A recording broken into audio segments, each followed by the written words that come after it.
नाशिक येथील आजच्या उद्योग भरारी या कार्यक्रमासाठी व्यासपीठावर उपस्थित असलेले सन्माननीय या विभागाचे खासदार राजाभाऊ वाजेसाहेब, विधिमंडळातील माझे सहकारी आदरणीय सीमाताई हिरे मॅडम, ललितजी गांधी अधिकारी, सोनालीताई मुळे, सहसंचालक सन्माननीय शेळके, आमचे मुख्य अभियंता, आमचे आरो, व्यासपीठावर उपस्थित असलेले असोसिएशनचे सर्व पदाधिकारी आणि मोठ्या संख्येने उपस्थित उद्योजक, लाभार्थी बंधू आणि भगिनींनो, आपल्या सगळ्यांचं मनपूर्वक या कार्यक्रमामध्ये स्वागत करत असताना खासदार साहेबांचं देखील मनापासून अभिनंदन करतो की उद्योग विभागाचा कार्यक्रम असताना केंद्राच्या उद्योग विभागाच्या समितीवर तुमची आजच नेमणूक झाली। त्याच्यामुळे खासदार साहेब, माझा पायगुण किती चांगला आहे बघा। आणि तुम्ही जे सगळे प्रश्न ह्या ठिकाणी मांडत होता त्याची सगळी मी नोंद घेतलेली आहे आणि त्यांनी देखील सांगितलं की विधिमंडळामध्ये त्यांनी आणि मी एकत्र काम केलेलं आहे। त्याच्यामुळे ज्या मागण्या आपण केलेल्या आहात त्या पक्षाच्या मागण्या नाहीत, तर नागरिकांच्या आणि उद्योजकांच्या मागण्या आहेत, म्हणून सगळ्याच्या सगळ्या पूर्ण करण्याची हमी देखील आज या कार्यक्रमाच्या निमित्तानं मी आपल्याला देतो। त्यातली एक मागणी खासदार साहेब मी पूर्ण करूनच आलोय। अंबडमध्ये जे सांडपाण्याची व्यवस्था करावी अशा पद्धतीची आपण जी भूमिका मांडली त्याच्यासाठी माझ्याकडनं 13 कोटी रुपये मी मंजूर केलेले आहेत। त्याचं टेंडर देखील झालेलं आहे आणि त्याचं काम देखील लवकरात लवकर सुरू होईल। आपण जर या पूर्ण परिसरातल्या इन्फ्रास्ट्रक्चरचा विचार केला तर माझ्याकडे एक कागद आहे। कागद वाचून दाखवला तर अजून एक 5-7 मिनिटं वाढतील म्हणून मी कागद वाचून दाखवत नाही। परंतु मला आठवतं की मी ज्यावेळी पहिल्यांदा नाशिकचा दौरा केला होता त्यावेळी आमचे धनंजय बेळे होते, आमचे सगळेच असोसिएशनचे पदाधिकारी त्या कार्यक्रमाला उपस्थित होते। त्यांच्या चेहऱ्यावर मला तणाव जाणवत होता। म्हणजे उद्योग मंत्री नक्की नाशिकमध्ये कशासाठी आलेला आहे, आता कार्यक्रम संपल्यानंतर त्याची भूमिका काय असणार आहे, आम्हाला असोसिएशनला तो एनटी चेंबरमध्ये बोलवणार आहे का, अजून काय काय मागणी करणार आहे का, असे एक प्रश्नचिन्ह त्यांच्या चेहऱ्यावर होतं। आणि हळूहळू एक एक प्रश्न माझ्या समोर येत गेला। ते सगळे प्रश्न समोर आल्यानंतर मला असं वाटलं की आपल्या संपूर्ण या विभागातल्या इन्फ्रास्ट्रक्चरसाठी 150 ते 250 कोटी रुपयाची आवश्यकता आहे। परंतु या सगळ्यांच्या चेहऱ्यावर एक प्रश्नचिन्ह होतं की असा अनुभव कदाचित पहिल्यांदाच असेल तुम्हाला। आणि आकडा निघाला 175 कोटी। आता 175 कोटीतले 1,75,00,000 रुपये जरी मिळाले तरी बरं होईल असा भाव सगळ्यांच्या चेहऱ्यावर होता। तो का होता, कशासाठी होता या राजकारणात मला अजिबात जायचं नाही। मागच्या 7 वर्षात काय झालं इकडे देखील बघायचं नाही। पण मला सांगताना मनापासूनचा आनंद आहे की राज्याचे मुख्यमंत्री एकनाथ शिंदे साहेब, देवेंद्रजी आणि अजितदादांच्या नेतृत्वाखाली तुम्ही मागितले 175 कोटी रुपये आणि आम्ही तुम्हाला दिले 317 कोटी रुपये। आता जसं आम्ही दुप्पट प्रेम दिलंय तसं तुम्ही देखील दुप्पट प्रेम द्या म्हणजे झालं। कारण 317 कोटीतलं बाकी काय मागितलेलंच नाही। तुम्हाला जर काय मला द्यायचं असेल तर हे काम प्रामाणिकपणानं तुमच्या उद्योगमंत्र्यांनी केलं म्हणून टक्केवारीमध्ये 100% तुम्ही आशीर्वाद द्यावेत एवढीच माझी विनंती आहे। बाकी कशाची आम्हाला आवश्यकता नाही। 317 कोटी रुपयाचं इन्फ्रास्ट्रक्चर होऊ शकतं का, हा देखील एक फार मोठा प्रश्न होता। पण ललितजींनी सांगितली ती देखील एक गोष्ट खरी आहे। मी जेव्हा कोल्हापूरच्या पहिल्या दौऱ्यावर गेलो तेव्हा माझ्याबरोबर फोटो काढण्यासाठी आणि निवेदन देण्यासाठी एवढी गर्दी झाली असोसिएशनच्या सगळ्या पदाधिकाऱ्यांची। मला असं वाटलं की नक्की असा काय चमत्कार झाला आणि माझ्या त्यांनी काय असं बघितलंय की 15-15, 20-20 लोक असोसिएशनचं पत्र घेतात आणि माझ्यावर फोटो काढतायत। तासभर मीटिंग चालली। तासभर मीटिंग चालल्यानंतर याच गांधींनी त्यावेळी, हे गांधी या गांधींनी त्यावेळी तिथं भाषण केलं आणि भाषणात म्हणाले, साहेब वाईट वाटून घेऊ नका, फोटो काढायला रांग एवढ्यासाठीच आहे की की उद्योग मंत्र्याबरोबर निदान फोटो काढला, हे उद्या आम्हाला पेपरला देता येईल, बाकी ह्याच्यातनं काहीही आउटपुट मिळणार नाही याची आम्हाला पूर्ण कल्पना आहे, असं माझ्याच तोंडावर माझा अपमान करून या ललित गांधींनी सांगितलं होतं. ठीक आहे, मी माझ्या भाषणात सांगितलं की ललितजी ठीक आहे, तुम्ही अनेकांचा अनुभव घेतलाय, परंतु एकनाथ शिंदे साहेबांच्या नेतृत्वाखाली काम करणाऱ्या उदय सामंतचा अनुभव अजून घेतला नाही. इतकं कमी मागितलं होतं, बरोबर ना, इतकं कमी मागितलं होतं की सगळ्या विभागाचं मिळून 75 कोटी रुपये काहीतरी इन्फ्रास्ट्रक्चर झालं होतं. पण आज जर तुम्ही कोल्हापूरमध्ये गेला तर 200 कोटी रुपयाच्या इन्फ्रास्ट्रक्चरचं भूमिपूजन मीच केलं आणि 200 कोटीचं इन्फ्रास्ट्रक्चर झालं म्हणून त्याचं उद्घाटन देखील मीच केलं आणि नंतर त्यांना विश्वास पटला ही कामं होऊ शकतात आणि म्हणून नंतर ते सांगायला लागले काय ते खटक्यावर बोट आणि जागेवर पलटी. हे फक्त कोल्हापूरला साहेब झालं नाही, हे फक्त नाशिकला झालं नाही, हे महाराष्ट्रामध्ये ज्या ज्या ठिकाणी MIDC आहेत त्या ठिकाणी इन्फ्रास्ट्रक्चर डेव्हलप झालं पाहिजे. माझ्या उद्योजकांना अतिशय चांगल्या पद्धतीच्या सुविधा मिळाल्या पाहिजेत आणि त्याच्यातनं उद्योजकांना परकीय गुंतवणूक आणण्यामध्ये सोयीचं झालं पाहिजे. हा पॅटर्न आम्ही राबवल्यामुळं 3 वर्षापूर्वी हाच महाराष्ट्र 3 नंबरला होता. आज आपल्या सगळ्यांच्या मेहनतीनं हा महाराष्ट्र परकीय गुंतवणुकीमध्ये 1 नंबरला आहे, हे सांगताना मला मनापासूनचा आनंद होतो. म्हणून मगाशी मी सांगितलं की पत्रकार परिषद घेणं, टीका टिप्पणी घेणं हे मी गौण समजतो. मी माझ्या राजकीय जीवनामध्ये 25 वर्ष पूर्ण करतो यावर्षी, पण माझ्या 25 वर्षाच्या कारकिर्दीमध्ये मी कोणालाही बदनाम करणारं भाषण केलं नाही किंवा मी बदनाम करणारी टीका देखील केली नाही. अनेक वेळा मला विचारतात की तुमच्यावर टीका होते उद्योग विभागावर. मी म्हटलं उद्योग विभागावर जरी टीका झाली असली तरी मी गेल्यानंतर एवढे हजारो लोक जमतात, याचा अर्थ माझा उद्योग विभाग ट्रॅकवर काम करतोय, ट्रॅक सोडून आमचा उद्योग विभाग काम करत नाही. परंतु एक गोष्ट खरी आहे की सगळीच कामं होणार नाहीत. सगळी कामं झाली तर परत तुम्ही मला बोलवणार पण नाही. 86 पैकी 70 झाली, 16 म्हणाले शिल्लक राहिलीत आणि तिथं बसल्यावर कानात मला सांगतात की 4-5 दिवसात आचारसंहिता लागेल, तेवढी संपवून टाकलीत तर बरं होईल. तुम्ही त्याची चिंता करू नका, पुढे पण आम्हीच आहोत. आणि काहीतरी शिल्लक ठेवलं पाहिजे ना. मला पूर्वी एका लोकप्रतिनिधींनी सांगितले, त्याचं नाव देखील राजाभाऊ मला माहिती आहे पण ते नाव घेत नाही, पॉलिटिकल होईल. मी जेव्हा पहिल्यांदा आमदार झालो 2004ला आणि मी त्यांच्याकडे मार्गदर्शनाला गेलो की कसं काम करायचं, तर म्हणले 1 किलोमीटरचा जर रस्ता असेल तर पहिल्या वर्षी फक्त 200 मीटरच काम करायचं, मग तो परत पुढच्या वर्षी तुझ्याकडे येईल, परत 200 मीटर काम करायचं, असं करत करत 400 मीटर काम करायचं आणि त्याला आशेवर ठेवायचा पुढच्या 200 मीटरसाठी आणि त्याच्यातनं मतदान पाडून घ्यायचं आणि राहिलेलं मग 200 मीटर पुढच्या टर्मला करायचं. असं मी करणार नाही. पण मला एका चांगल्या लोकप्रतिनिधीने असा सल्ला दिला की सगळी कामं ही एका फटक्यात संपली तर तुमची मग गरजच संपून जाते आणि मग पर्याय लोक शोधतात. तर तुम्ही शोधणार नाही याची देखील मला खात्री आहे. पण 16च्या 16 देखील कामं पूर्ण करण्याचा प्रामाणिकपणाचा प्रयत्न याच टर्ममध्ये आम्ही करू, हा देखील शब्द बेलेसाहेब मी तुम्हाला देतो. आणि त्याच्यातला एक महत्त्वाचा जो विषय आहे टॅक्सेशनचा, तो देखील मी तुम्हाला शब्द देतो की मुंबईला गेल्यानंतर आमच्या अजयजींनी त्याच्यामध्ये चांगलं काम केलंय. मुंबईला गेल्यानंतर मुख्यमंत्र्यांशी बोलून आचारसंहिता लागायच्या अगोदर त्याच्यावर निर्णय घेतला जाईल आणि डबल टॅक्सेशनमधनं तुमची मुक्तता केली जाईल. तुम्हाला अँकर युनिटची आवश्यकता आहे. मॅग्नेटिक महाराष्ट्राचं आम्ही पूर्ण नियोजन केलेलं आहे.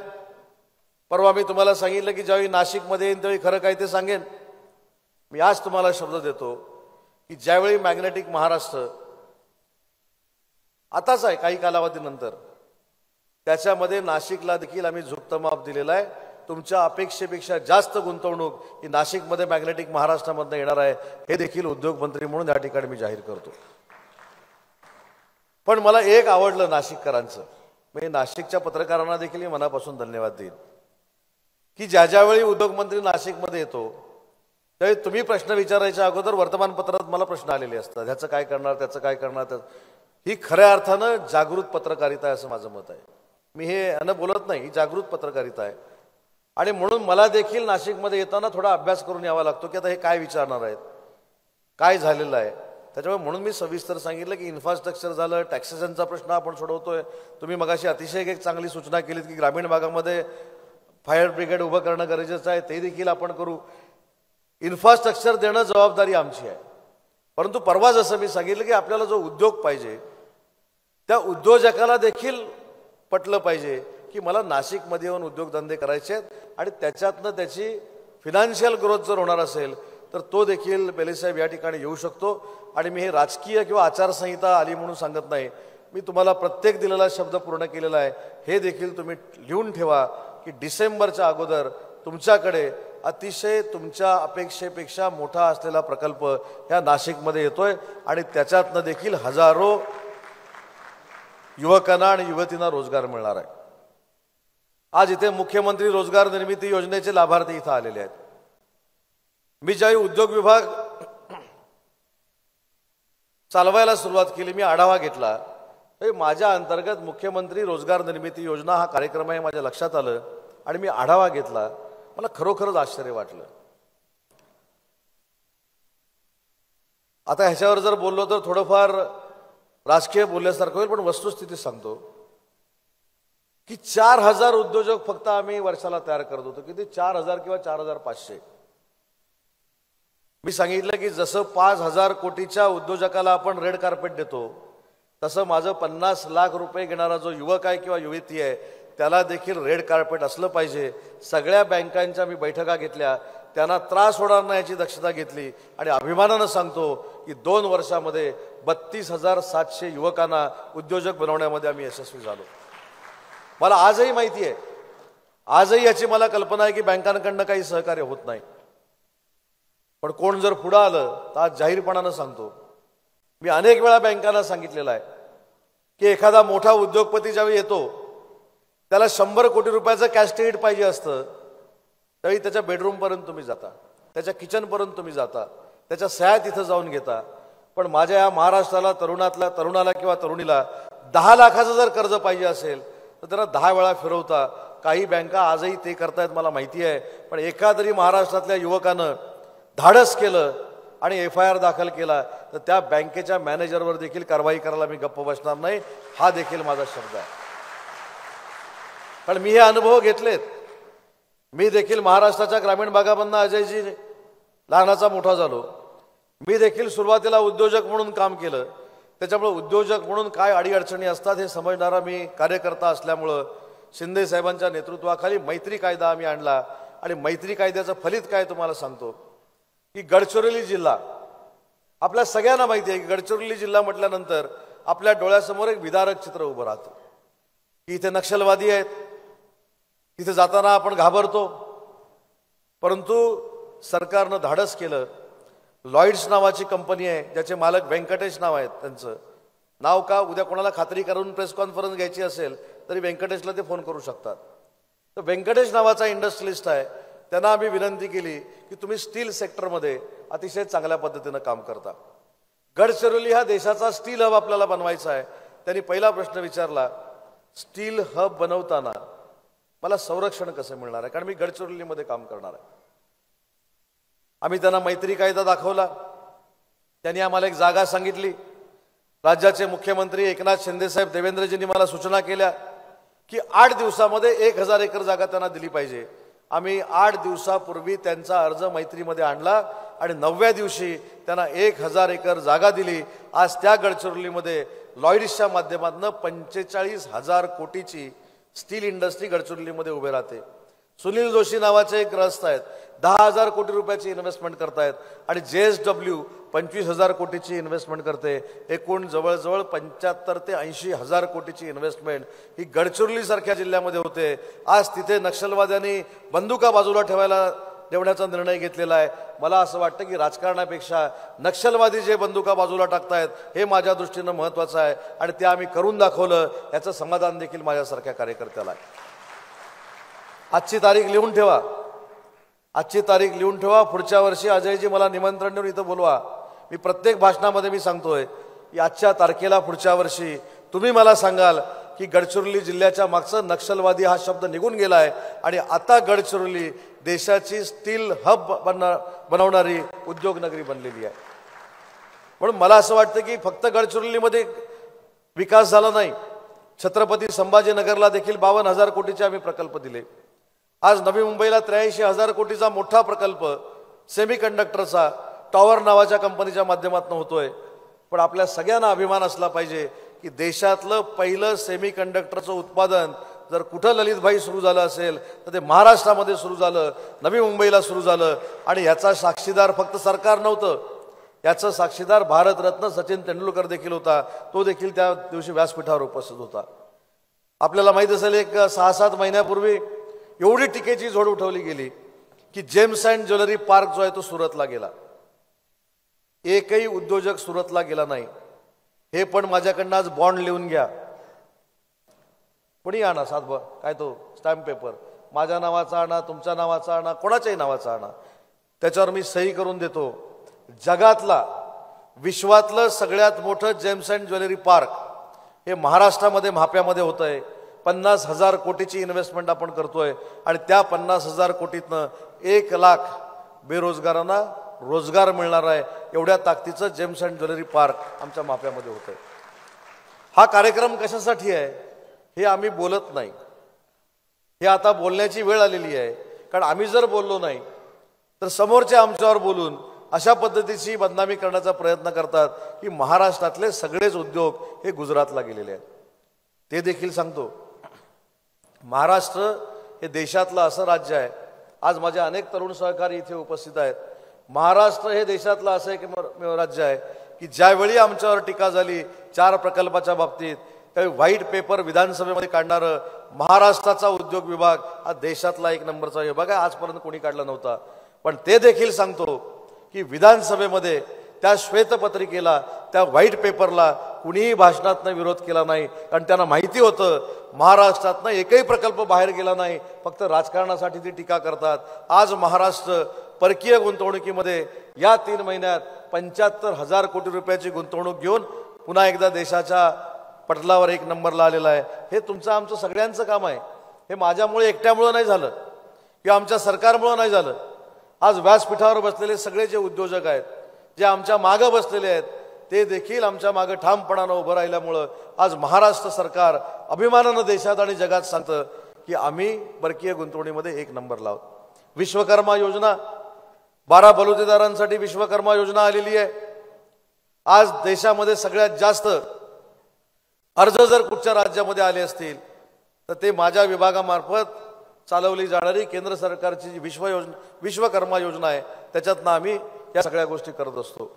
आणि म्हणून राजकारणासाठी राजकारण करायचं नाही, तर राजकारण हे विधायक कामासाठी असलं पाहिजे, सामाजिक कामासाठी असलं पाहिजे.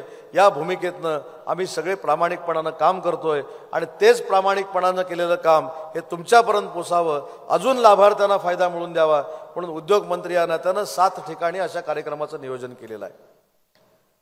मुख्यमंत्री माझी लाडकी बहीण योजना, मी मध्ये त्याचं प्रेझेंटेशन एका कार्यक्रमामध्ये दिलं होतं, इथं दिलं की नाही मला माहीत नाही, पण ज्यावेळी मी ते मुख्यमंत्री माझी लाडकी बहीण योजनेचं प्रेझेंटेशन अशा कार्यक्रमामध्ये दिलं, त्याचवेळी एक पत्रकार परिषद झाली की मुख्यमंत्री माझी लाडकी बहीण योजना आणि उद्योग विभागाचा संबंध काय.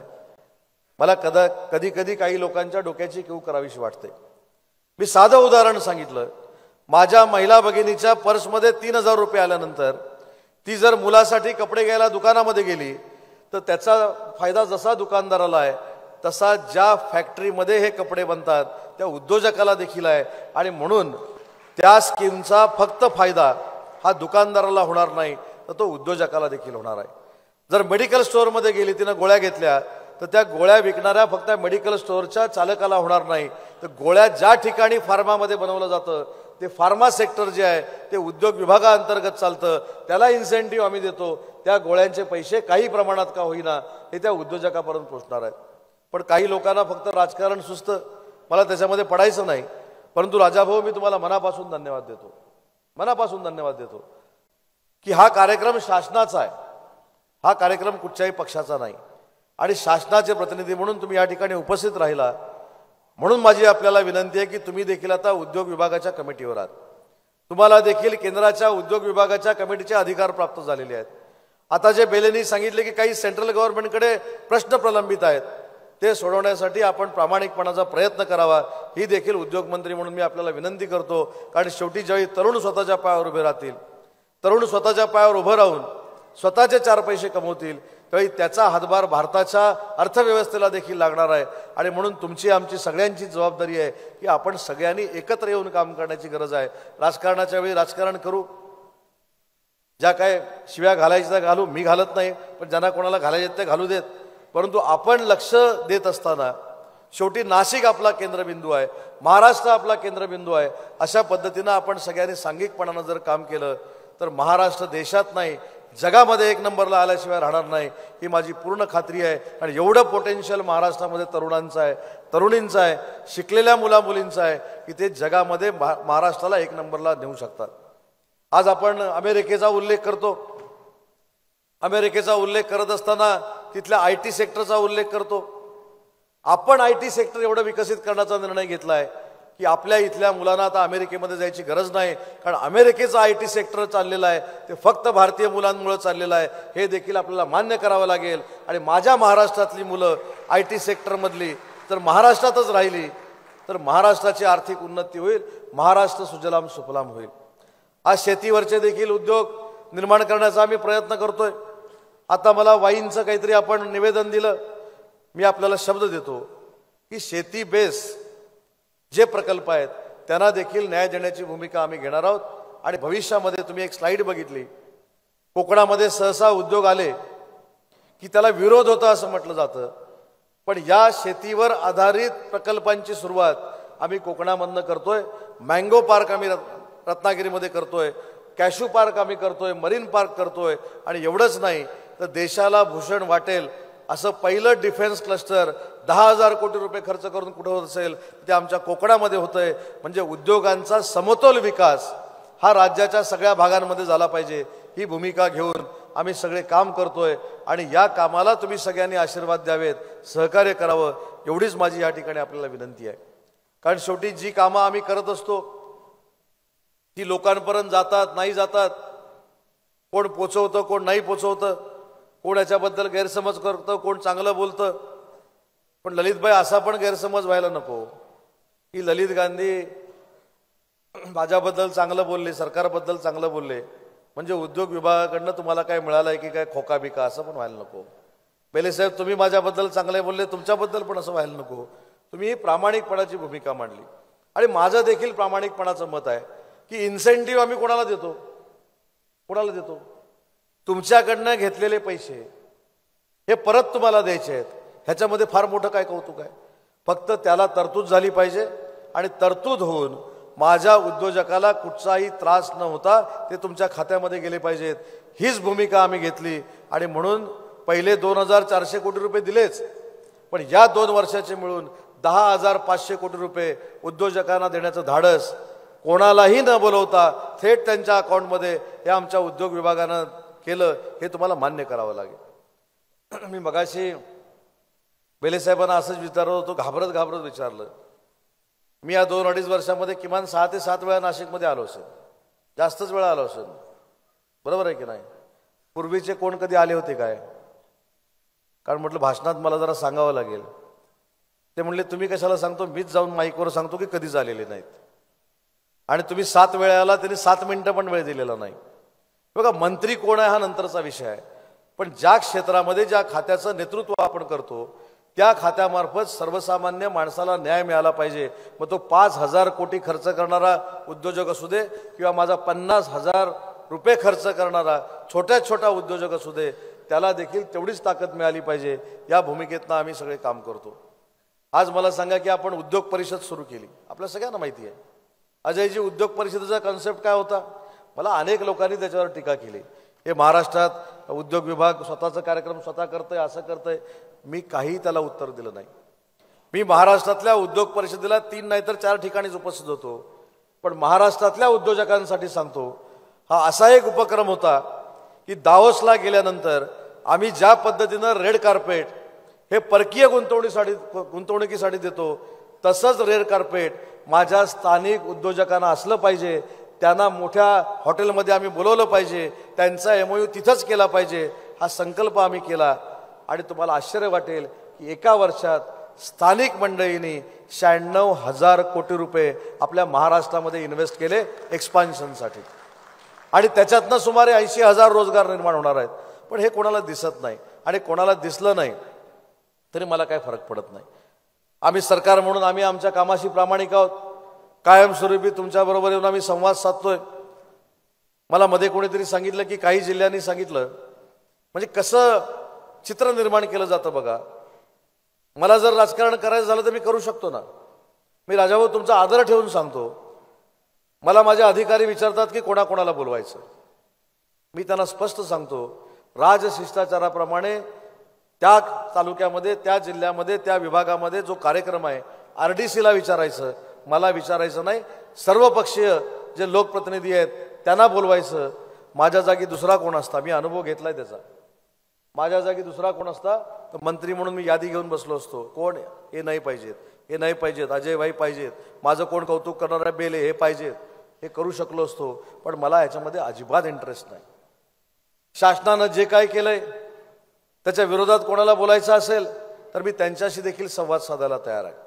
मध्ये एक प्रसंग घडला, तुम्हाला देखील माहिती आहे की उदय सामंत कार्यक्रमाला आले तर आम्ही बहिष्कार घालणार. नागपूरची गोष्ट आहे, मी तुम्हाला एक जिल्ह्याचं फक्त नाव सांगत नाही, परत त्याच्यातनं काहीतरी निर्माण होईल. मी नागपूरच्या काही असोसिएशनच्या लोकांना फोन केला, बाबा काय प्रॉब्लेम आहे, तुमचं 350 कोटी रुपयाचं ऐतिहासिक काम मी केलं. तर म्हणलं आम्ही बोललोच नाही, एक जिल्ह्याचे पदाधिकारी आहेत ते बोलले. मी त्यांना फोन लावला, पण नक्की प्रॉब्लेम काय, तुमच्या जिल्ह्याचं इन्फ्रास्ट्रक्चर तुमच्या पत्रावर मी केलेलं आहे, मग प्रॉब्लेम काय. मला म्हटलं साहेब फेस टाईम आहे का. आता फेस टाईम कशाला पाहिजे म्हटलं. नाही फेस टाईम लावा.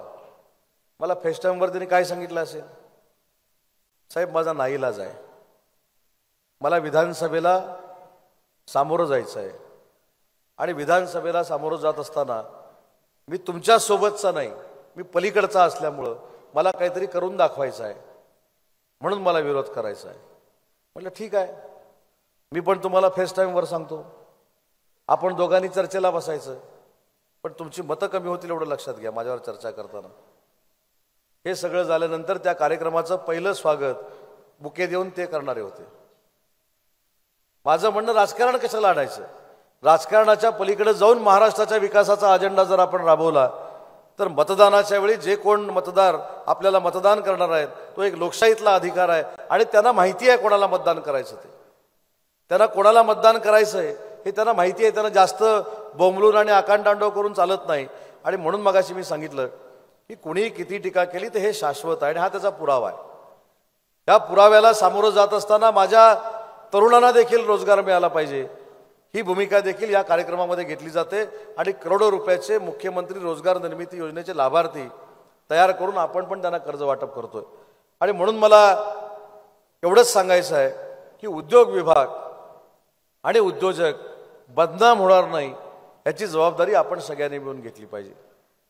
आता राजाभाऊ थोडं व्यासपीठावर असल्यामुळं मला खरोखरच काही बोलायला बंधनं आलीत. मी तुम्हाला अजिबात त्रास देणार नाही, आणि माझ्यामुळं तुम्हाला त्रास होईल कुठनं असं अजिबात वक्तव्य करणार नाही. पण एकच सांगतो की उद्योग विभागाला चालना देत असताना महायुतीच्या सरकारनं ज्या योजना आणल्या, ज्या स्कीम आणल्या, मगाशी तुम्ही बघितलं जी धोरणं आणली, ही देखील देशात अतिशय चांगली धोरणं फक्त आपल्या महाराष्ट्रामध्ये बघायला मिळत आहेत, बाकी देशाच्या कुठच्याही राज्यामध्ये आपल्याला बघायला मिळत नाही. आणि ह्याचं देखील श्रेय जसं सरकारला आहे त्याच्यामध्ये सरकारला सहकार्य करणाऱ्या तुमच्यासारख्या सगळ्या लोकांचं आहे. एवढंच या ठिकाणी सांगतो. आपण मोठ्या संख्येने या ठिकाणी उपस्थित राहिला त्याबद्दल मनापासून मी आपल्याला धन्यवाद देतो. ज्या पद्धतीनं आता बेले साहेबांनी, गांधी साहेबांनी सांगितलं की आमचं गतिमान सरकार आहे, वेगवान सरकार आहे, तर वेगवान सरकार असंच बराच काळ टिकेल अशा पद्धतीचे आशीर्वाद भविष्यामध्ये आपण सगळ्यांनी मिळून द्यावेत एवढीच विनंती करतो आणि थांबतो. जय हिंद, जय महाराष्ट्र. एबीपी माझा, उघडा डोळे बघा नीट.